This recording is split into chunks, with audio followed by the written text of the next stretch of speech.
You're listening to the Business and Life Conversations podcast with Angela Henderson, episode 184. Hey there, you're listening to the Business and Life Conversations podcast. My name is Angela Henderson, and on this show, we talk about improving your business, life, or both by having amazing and rich conversations with brilliant guests who will inspire you and who will give you tips and tricks to help you grow both in life and in business. Well, hey there, and welcome back to another awesome episode of the Business and Life Conversations podcast. I'm your host, Ange, from Angela Henderson Consulting, where I've helped thousands of amazing women business owners get all the pieces in place to have consistent 4 and 5 figure months and then into 6 and 7+ figure years without burning out in the process. Have you ever heard about human design? Or maybe you've heard about it but don't quite understand how it applies to you, but also how it can help you to grow that amazing successful business that you want? Well, you're in for a treat, because today's podcast is one you don't want to miss as I speak with leading human design thought leader Erin Claire Jones on what is human design. Human design is something I've really embraced over the last year. I allowed myself to get curious. I allowed myself for the seeds to be planted. I allowed myself to let go and embrace it. And human design has helped me in so many magical ways. On the podcast today, we're going to be chatting about what is human design, what are the benefits of understanding human design, what are the different types of human design, and how human design can help your business grow. I'll also share about how it's impacted me over the last 12 months. But before we hop on to this amazing episode with Erin, don't forget that we're just finishing up 2021. We don't need to go into 2022 with chaos in our head and no support. So if you're feeling stuck in your business, have so many ideas in your head but don't know what to do or what to work on, have zero strategy, don't know what items will give you the biggest return on investment, I would encourage you to head to my website and explore the variety of ways that can support you to help you make 2022 your best year ever. Regardless if you're in startup stage, growth stage, or scale stage, I work with women from all different backgrounds from all over the world with one-to-one support, my mastermind, profit pillars, or my VIP days. I'm here to support you. Simply head to angelahenderson.com.au, click on the Work With Me button, or you can head over to Instagram and send me a DM. My handle is Angela Henderson Consulting, and we can start chatting about how I can support you in 2022. Now, let's get into this amazing and much needed episode with Erin. Hey, Erin, welcome to the show. Hello. Thank you so much for having me. I'm super excited to have you here today. I mean, human design is something I've always kind of heard about, but never really started to unpack and get really curious about it until this year. And then I obviously started following you and I was like, you know what? I need to just reach out to this amazing human, see what she's all about. And we've had amazing connections over the last year. You've spoken at one of my events. I've gotten your amazing human design blueprint. I'm looking at doing some work with you next year. So I just want to have you on today because I just think it's so important for me to plant the seed for so many others, just like the human design was planted for me many years ago. And those who are ready to receive more about human design will, and those who aren't, that's okay too. But at least we started to plant the seed and open up this conversation. So excited to have you here today. Yeah, I'm so excited to be here. And it's been such a pleasure interacting with you in all those different forums, and I'm so excited that human design is coming more into your life because it obviously is such a powerful tool for the people that are really excited by it. Oh, yay. So now, before we ever get started into the nitty gritty about today, in particular, human design, I always like to ask the fun question, just so my audience gets to know you a little bit better, because you could be new to them. So my fun question that I want to just ask you, or this exciting, curious question, is more about what is your all-time mantra or quote that you kind of live by or go by, and why? So Oh gosh, it's always changing. I think one that is probably the hardest for me to live by, but the most important is just, I wrote a poem a few years ago. So it's actually a little bit weird because it's my quote, but not intentionally. But in the poem, I said a line that said like, in trust, and trust, and trust. And so my partner like painted it on a canvas and put it above my bed, basically Oh, as like a sweet. sign to be like, Erin, trust yourself, you know? So I think that like, it can be so tempting to want to know where everything's going and how it will manifest. And I think it's such a constant reminder for me to just like surrender and like keep making it my job to just like make the next most aligned, most courageous decision and know it's always taking me the right direction. So it's definitely not a lesson that I've mastered, but one that I'm constantly aware of in ways that I really need to be. We were just talking about that before we hit record, right? That the universe is giving us everything we need. Trust that it's working for us, not against us. But it does take a 100%. long time for some of us to get that, right? Because it's like, why isn't it working? How could this be different? Da, da, da, da. But it's like, just trust the process. Everything is Yeah. working for you. But yeah, do you have any thoughts about why do you think it is so hard for us humans to kind of embrace that concept? I think that we just like want to control. I think that we have really powerful minds. So it's like tempting to want to like understand it. But then I think there's some things we can't understand. And we also don't always know the timing of things. Like, Mm-hmm. I've been working with human design for 6 years now, but the first 3 years were like, I was sharing human design at a time that people were not very interested, or it was just like a little bit early for it. And I think Mm-hmm. like thinking back, I could have just been like, just given up really early. And like I did walk away for a little bit because I was like, this is not the right timing, but I really stepped back into it. And then like at the right time, people were ready. But I think it required me in those moments to be like, there's gold in the system. It still feels Mm-hmm. amazing. I can't wait to learn more about it. Like I've got to just keep diving in preparation and in trust that someday people will care. So I Mm-hmm. share that story just as a kind of reminder that like we don't always know the timing for things. We Mm-hmm. might like not understand why it's not happening now, but like it will in the future. So yeah, I think that we want to understand it all. And like I think that our job is to just like trust ourselves moment by moment to do the things that feel the most aligned and like know that we might not always understand why until later. And Mm-hmm. so kind of releasing that. Dude, I love it. And yeah, I just think it's so important. But again, especially when you're in early entrepreneurship, I find that it's just like there's so many about but why is it working? Why is it working? And if we can just kind of start reframing that, going it is working, it's just working in a different way, right? For us. And so yeah, Yeah. no, something so interesting. Now, so now that we know a little bit more about your mantra and that this beautiful canvas that your partner painted for you, I'd love for you just to share a little bit with the audience about where did you start in business and where are you at now? Mm. So I don't think I really ever expected to be an entrepreneur. I don't know what was really coming for me, but I mean, maybe I did. I studied entrepreneurship in college, kind of impact-driven entrepreneurship, and I started my career working at a number of different startups and kind of business development and community capacities. And it was fun, but it didn't feel totally aligned. And I think on the side of that, I was always exploring different kind of personal development modalities, mostly just for my own journey. And in 2015, I was introduced very serendipitously to human design. I was at a friend's gathering in New York where I live. I had a stranger sit next to me and ask if he could look at my human design. He gave me like a little mini reading on the spot. It was the most resonant and useful thing I had ever heard. And he kind of ended that conversation by saying, and I think we're meant to build a business together and we should share this with the world. And so it was like such a kind of direct invitation. So I started out my kind of entrepreneurial career with him, and we went together. We joined forces to build a business together around human design in 2015 through 2017. But like I said, it was really early. Mm-hmm. And, I was still learning, but also like human design wasn't really in the conversation yet in the way that it is now. And Mm-hmm. so I kind of gave up in 2017. A new opportunity came. And I was just like, I don't know, like, I can't really like this. We're not really supporting ourselves. This isn't very sustainable. So I walked away to help kind of open this beautiful new space in New York City. And I thought I was giving up on human design, but like Mm-hmm. that job and opportunity was the thing that actually like accelerated my entire business. Like 3 months after I joined that job, I started my own human design practice and I started doing it on the side and kind of built it up to the point at which I could leave. And so I think that one thing I just want to say, and then I'll keep going, is that like, I think that I first felt as an entrepreneur that I got to like have to go all in. And I Mm-hmm. think for me, having like the testing ground of being able to build a business without feeling the pressure to support myself by it immediately really worked for Mm-hmm. me. Because Mm-hmm. by the time I was able to leave, I was making more through human design than the job. And I was like, I just felt like so much more supported to go. And then my husband became my business partner and we started building this together. And it's been an amazing thing. He joined in 2019. Now we worked with over like 15,000 people. It's really grown tremendously every year. And I think that, Yeah, I think that like we're in a really, and also my partner is, he has built businesses before. So he brings a lot of just like smart business and like smart strategy in a way that it's all kind of still new to me. But it's been a really amazing journey. And I think that it's been a real lesson for me to learn how to scale and grow our business in a way that doesn't burn us out. And I think so much of the conversation has been around not only like how big can we grow or whatever, that actually hasn't been the conversation at all. It's more just like, what is the business that we want to build that will kind of fuel the lifestyle that we want to live?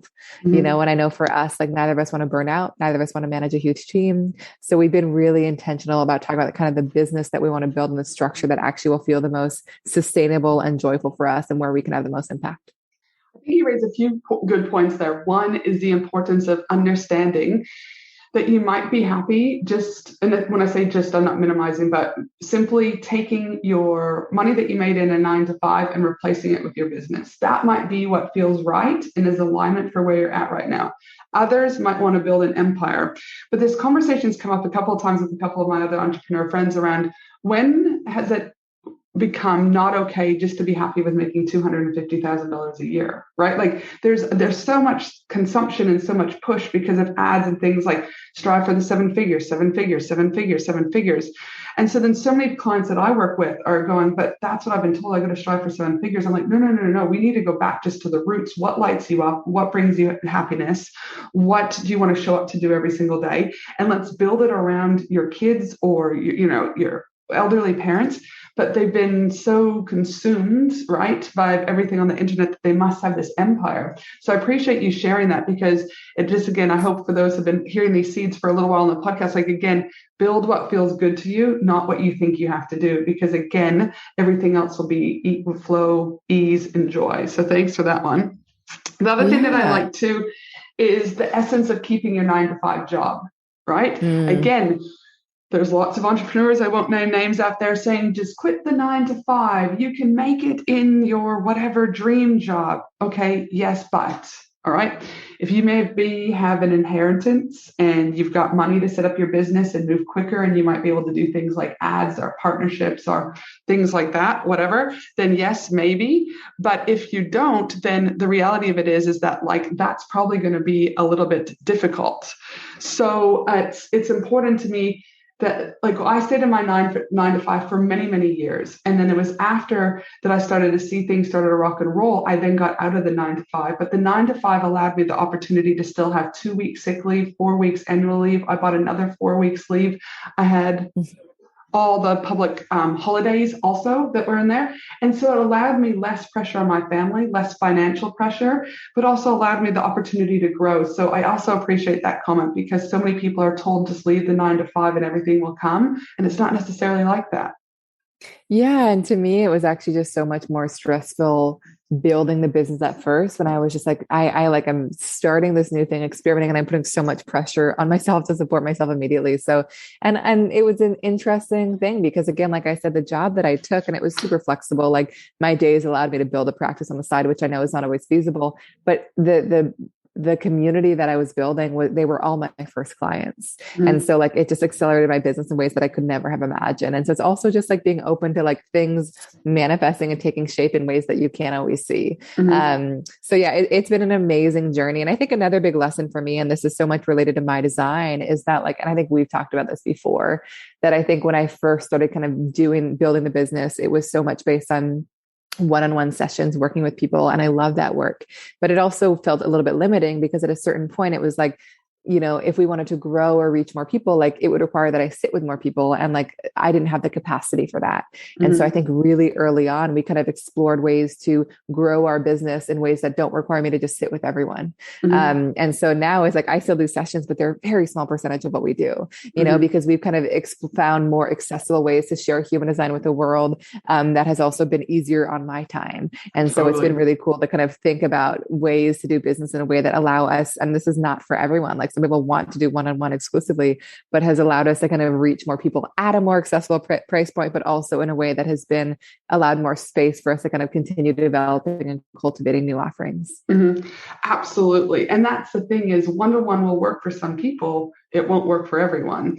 And also, again, we'll get into the human design, which goes in greatly, because if you understand more about your human design, you potentially will also be able to understand what type of, containers, I guess, one-to-one, one-to-many, etc., that you're going to want to be able to do, and it will help you, right? So let's jump in, because some people might be, you two are going on about human design, but what the hell is human design, ladies? So let's just go back. I always like to start with the core basics, because someone may have heard of human design before, but your definition could be slightly different. So let's just start with that. What is human design? So human design is a system based on your time, date, and place of birth that reveals your energetic blueprint and how you're uniquely wired to thrive. Specifically, how you're designed to build a business in a way that works for you, how you're designed to partner, parent, collaborate, be in community. Think of it as a roadmap to how you operate at your best. I think so often we get tripped up when we try to kind of build business or show up in a way that doesn't actually feel good for us, but it's how others are doing it. And I think human design gives us a lot of permission to do things in a way that will work for us. And if you guys want to look yours up, you can go to humandesignblueprint.com to look it up. Fantastic. And we'll make sure that we include all these links in the show notes too, and we'll probably be reviewing them too as we go. But human design was really interesting, because when I did my human design with you, so many things, then we had a one-on-one session too, was things started to make sense. I'm not about having huge launches, for example. And initially I thought those around money blocks, right? Before I started learning more about the human design, because it's surely there's a money block about this, and am I worried that I'm going to be too successful? Am I worried that I'm going to fail? I was I don't think this is a money block, but I couldn't quite figure out why was it that I preferred working with fewer people. And when I say fewer, I still work with 100 plus women on any given week throughout my programs, but they're not thousands. I still need, for me personally, I need to know their names. I need to know that if I was walking down the street, I would recognize them. So when you were talking to me in our one-to-one session, it made sense that you said, and as a projector, and what your design is made up is you prefer smaller, intimate groups versus larger groups. And I was if I would have learned that 10 years ago in business beforehand, then potentially I wouldn't have been putting that pressure on myself around everyone else says you got to have these big launches and I got to be scaling, but this feels good to me, but I'm not doing what others are doing. Then I was just I was able to detach more from that outcome, going, this is just who I am, and embrace that and be okay with that. So human design specifically for me, that was one of the key takeaways so far, that has really just helped me be in a different spot and really shift that. Now, for others out there that are wondering, okay, well, this is great, human design, your energetic blueprint from birth, but what can people gain, and what are the benefits people can get from understanding their human design? Yeah, I think that it gives us a lot of practical information around how to show up in a way that works for us. And so some of the kind of aspects of human design that are really useful is learning our type, which kind of speaks to how we're designed to best use our energy, whether you have the capacity to do, whether you might work best in spurts, whether you're better suited to be a leader and a guide than you are a doer. Our strategy, which really helps us know kind of how to create the most aligned opportunities, whether we're meant to initiate or allow things to come to us or wait for an invitation.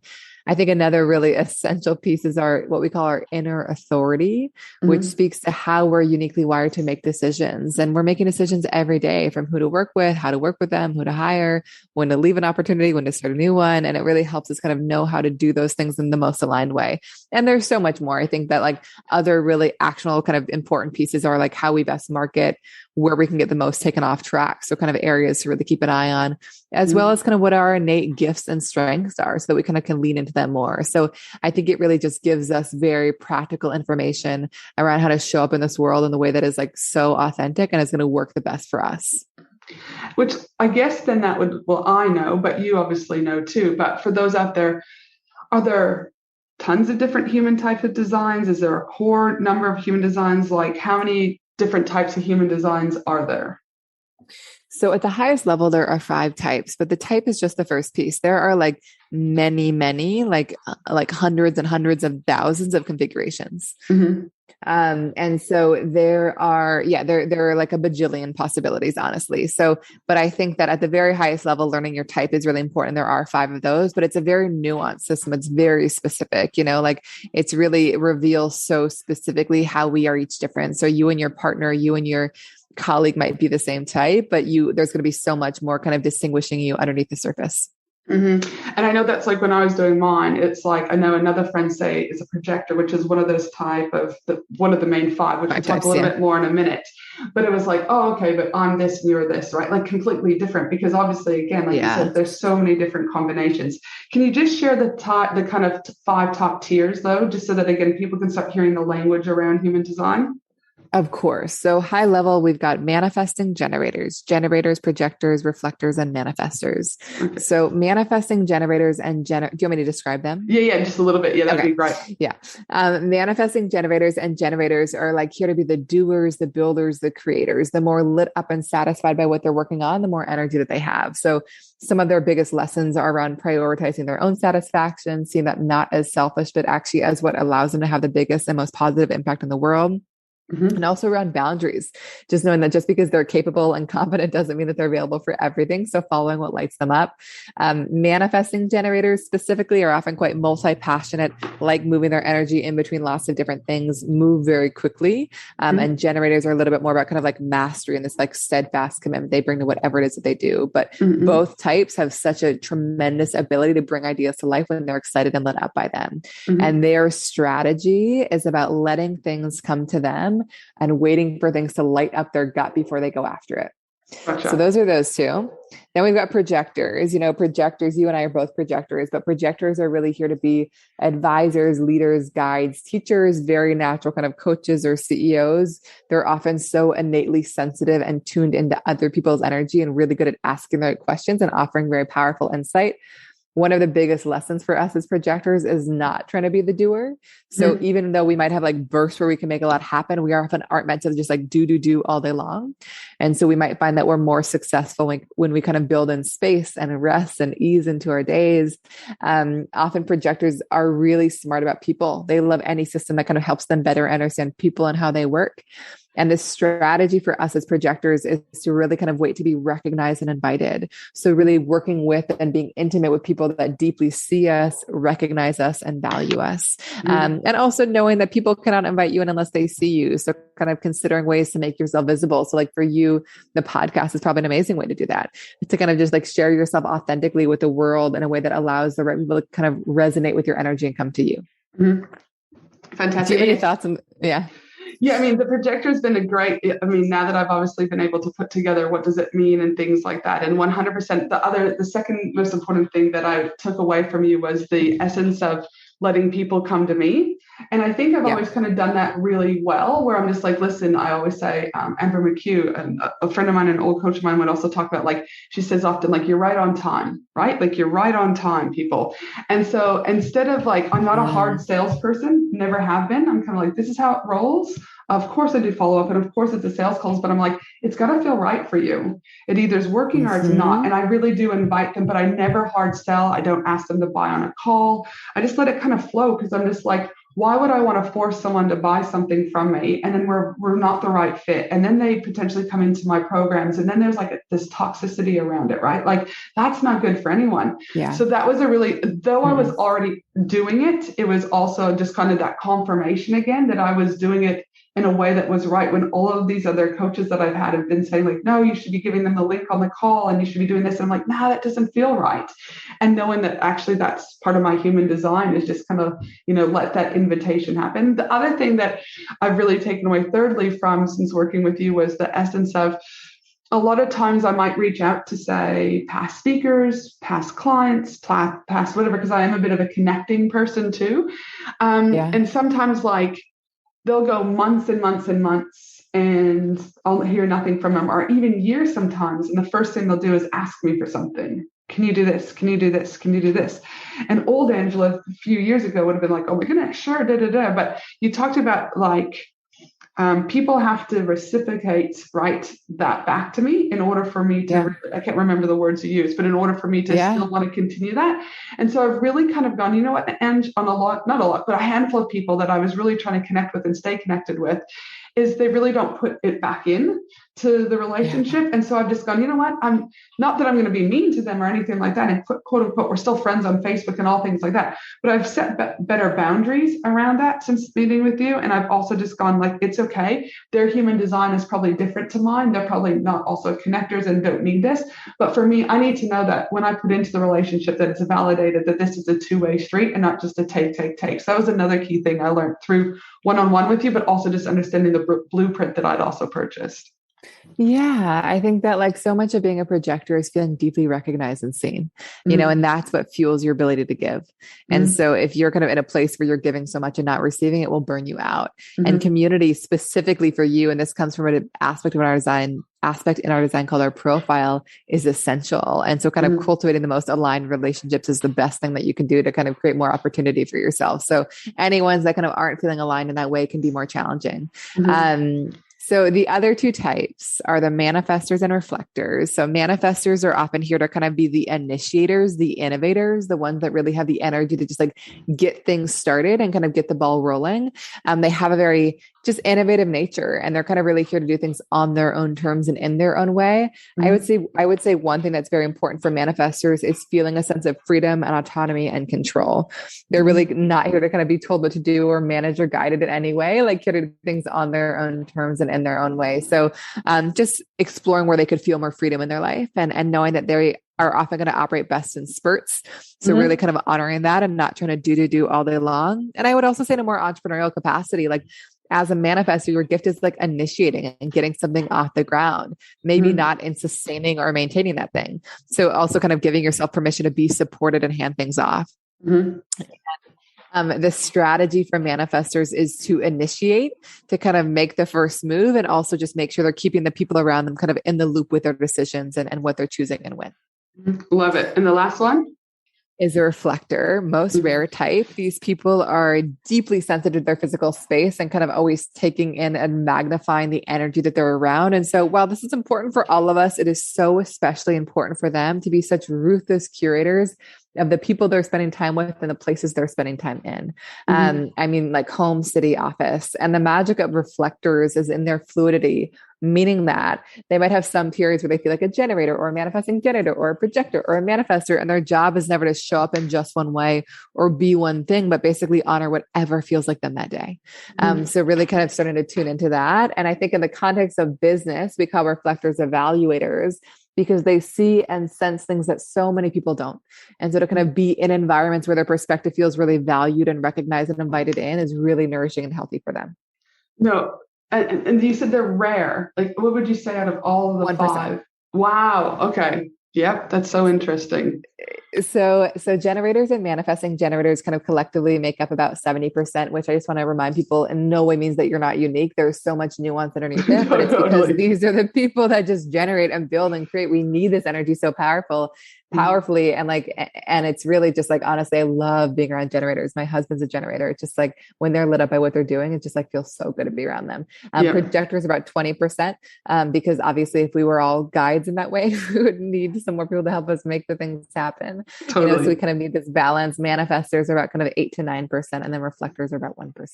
Wow. Super interesting. Yeah. Like you said, if we all were the same, gosh, the world would look very different, right?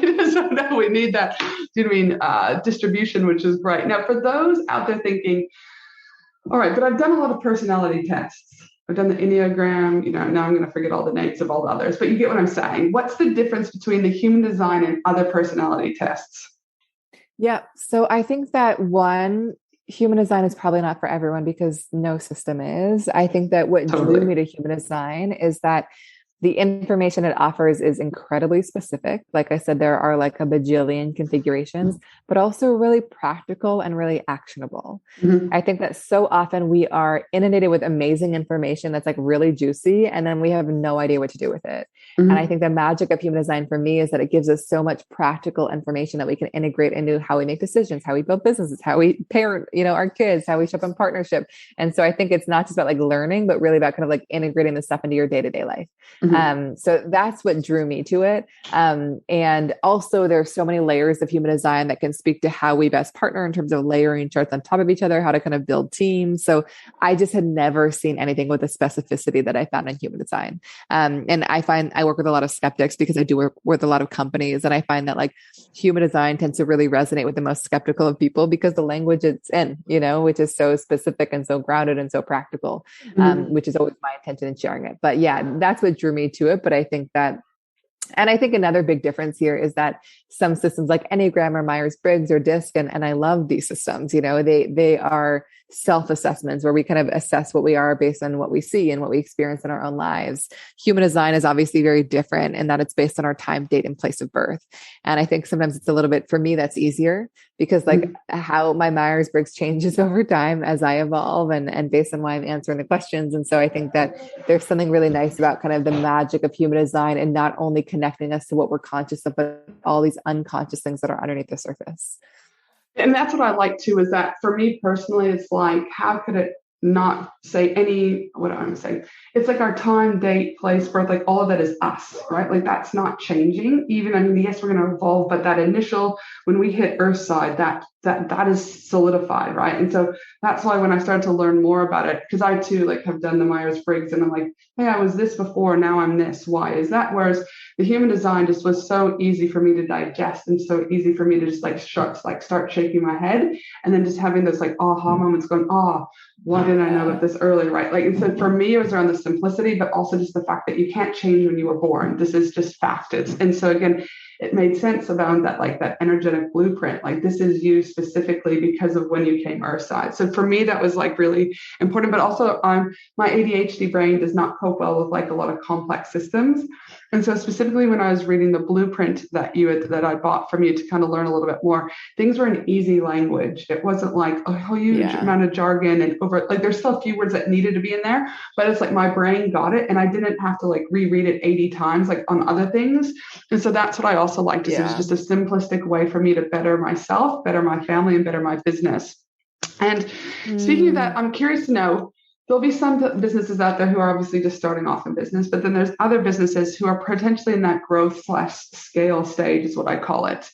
And so for those who are like looking at building teams, for example, how can human design help with building better teams? Because it's a big thing, building teams, because you go from a solopreneur and you step into like the CEO and you go from just managing yourself to now having to be a people manager. And not everyone is really good at that. So how could human design specifically help when it comes to building teams? Well, I think the first piece, and you kind of referenced this earlier when we talked about the different types, is that we just like are all going to need different kinds of support. And so I think that it really helps us know what support we'll need. And then once that person's in the door, how to work with them. I think that like, I love working with teams and kind of really having a diversity of types, but also helping people understand how to really leverage their people. Like, some people might respond best from an invitation. Some people might need kind of specific questions. Some people might need space to be in their own flow, whereas others are more collaborative. So like, I think like you mentioned reading over your human design, like it just doesn't tell us anything new. It just gives us a language to understand ourselves and own it even more, And so I think in the context of a team, it just brings so much understanding to how people work best. So there's a little bit less like energy in like trying to navigate all these interpersonal dynamics, but you just like know how to do it. So then you can just kind of like build and create and make things happen so much more easily. And I know that for me as a projector, as an entrepreneur, it's been so important because like I used to want to be the doer in all the ways. And I've always had a generator or manifesting generator business partner, which of course is not required, but it's been tremendous for me. Like I think in my business now, it's like my job is to be really good at human design, and I feel like supported in the rest. And so I think it just helps us know what support we need and then how best to kind of leverage that support when it comes in the door. No, I love it. And for those out there, I mean, the human design is simplistic, but it's also informative is what I would say. And for me, who's a curious person, there's also always something new that I'm learning, right? Whenever I pick up the blueprint, there's something else that I'm ready to receive at that particular stage. Whereas I may have been looking for other clues as I was reading the blueprint and I was picking up on other things. And I go back and I'm like, how did I miss that? I've read it before, right?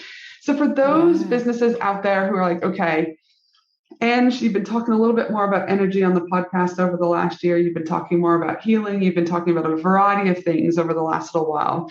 Human design, I kind of got the itch. I'm kind of a little bit more curious. How can businesses get started with understanding their own human design? So where do people start? Yeah, where do they start? Like, what would you, I know that they can head to the link that you talked about earlier. Yeah. I know that you've also got the blueprint, but just Yep. are there other podcasts maybe that they could be listening to? Like, where can they just collectively start? And I try to keep it as simple as possible, because I know if you type in human design into the internet, you potentially are going to get taken down like a rabbit hole. Wild West. Yeah. And just like with other business coaches or whatever, there's some people, again, I'm not trying to be cocky, but I feel like I know what I'm talking about. I feel you know what you're talking about, Erin, with human design. But there are others who have taken a fucking cereal box course and now considering themselves human design experts or coaching consultants. So there's bad in every business that we're in. And so that's the 100%. Problem is when you go, in my opinion, because when I did start getting curious about it, I was like, what the fuck? There's 900 options. Then I did one human design thing and then the other. And I was like, these are two completely different things. I was like, they asked me date and time. I was like, I was like, And then I found you, I was like, thank fuck, there's just someone who's speaking about it calmly, rationally, in human language. And then I was again able to receive more. So what I'm saying is, what's the most simplistic way for them to get started without going down that big rabbit hole? Yeah, no, it's such a good question. And I think that like the intention in our business is to just like create the most accessible and like beautiful place to begin learning about your design. You know, like we just kind of want to be the best place to start. And so I think that I would say the best place to start, obviously I'm biased, is the blueprint. And the blueprint is basically like a 55+ page written guide to your unique design. And it's going to just like serve as an operating manual and book to you. And like you said, it's like meant to be super practical, actionable language. And it's meant to be a resource that you don't read once. It's one that you keep going back to because like you've been experiencing, like based on where you are in your life and what's going on, different things will pop out and show up for you. You know, I think that like we come into this life without a manual, and human design like literally gives us the manual, and not in a predictive way, but in a way that really helps us know how to really flow with ourselves and not against ourselves. So that's a beautiful place to start. You know, I think that I also share a lot on Instagram. So if you look up your type, you can kind of go through all the posts that reference that. I also do offer private sessions, team sessions, partnership sessions, family sessions, all that stuff. And that's also on my website. And there are a bajillion podcasts. I know that I've been on a ton. I know that a lot of other human design people have been as well. So that's a good kind of accessible place to start. So I start with one of those, but I think that, like you said, just be discerning. Like I think that human design is really here to be a system that empowers us and expands us and gives us all the tools in the world. And it's not meant to be a thing that kind of disempowers us in any way. And I know some content out there, as is true with everything, can feel a bit disempowering. So I would just be really discerning. And we do have a discount code for the blueprint, the Angela one. Shall we keep it? Yes, absolutely. Keep it. I can't tell you, I know a lot of my clients who attended our live training session purchased from you, and they were posting inside of my group. They're like, I got my blueprint. This is all I'm doing all night is pouring a cup of tea or pouring a glass of wine. So I know one of my beautiful clients, actually yesterday, I was speaking to her for the Aussies out there. Ash was her name. The American dates are different to the Australian dates, the way we input things. So for example, we put the date first, then the month, then the year.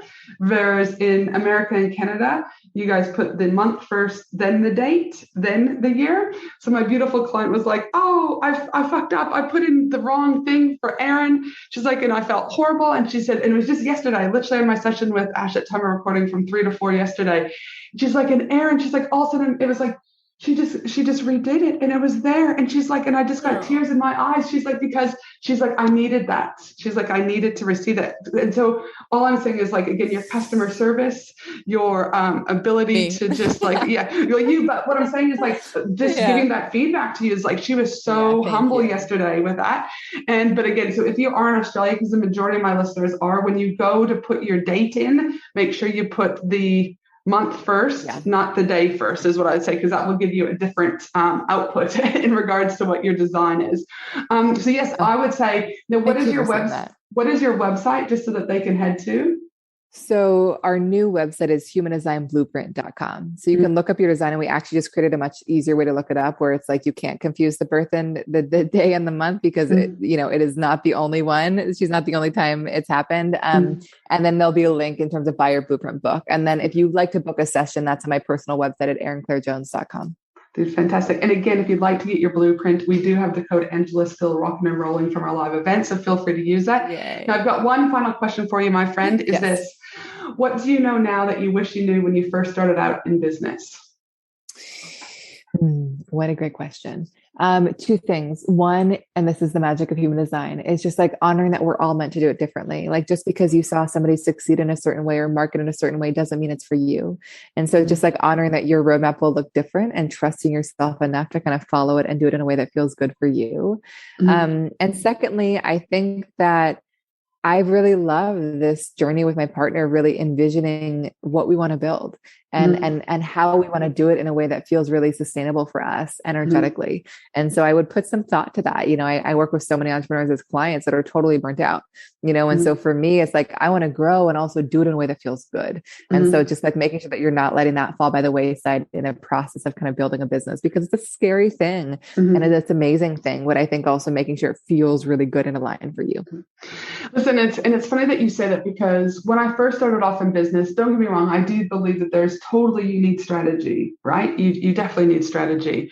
But as I got older and as I got wiser, I was like, I always have to ask myself those questions. Though, does this feel good? Does it excite me? Am I aligned with it? Because if that isn't set up from the beginning, it doesn't matter what strategy I give you.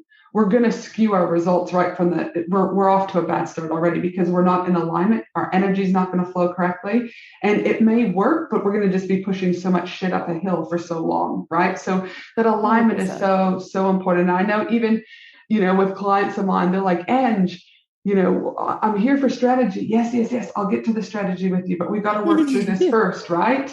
And I think that's kind of one of, again, I do pride myself on that, because I do know a lot of coaches aren't familiar with, say, even human design or the energy. And gosh, I wasn't feeling up until this year with human design, but understand about healers. And, you know, there's so many other components that make up business, and that, strategy is one. And I always say to my own clients, like, I've got this thing called my trifecta. My trifecta is I do bring strategy, accountability, and sales and marketing. And when I infuse those, I do make businesses become more profitable. But then my other container is, if you need human design, I would be referring them to you. If you need to work with a healer, I'd be referring them to my healer, because those are not my zone of genius. So though I can reference them and bring them into the strategy, I still think it's really important that people understand where their zone of genius begins and where it ends, right? Like you can't be everything to everyone. So again, being able to blend those other modalities in with the strategy, I think is key to success in businesses. Totally. I love that so much. And I think it is such a good reminder to not try to be it all. And maybe you have to be early in the business. I know that I have in many ways, but I think just like really honing in on where you offer the most value, and when it comes time, allowing yourself to be supported on the rest. Amen, my friend. Now listen, before we sign off to those amazing humans listening today, please remember that my team and I will be putting together the show notes for this episode at angelahenderson.com.au. And we'll make sure that we have all of those links that Erin discussed today in the show notes. And for the rest of you, my friends, have an awesome day, no matter where you are in the world. And I look forward to you joining me again next week for another awesome episode of the Business and Life Conversations podcast. Thanks so much for everything today, Erin. Oh, my pleasure. Thank you for having me. Thanks for listening to the Business and Life Conversations podcast with Angela Henderson. www.angelahenderson.com.au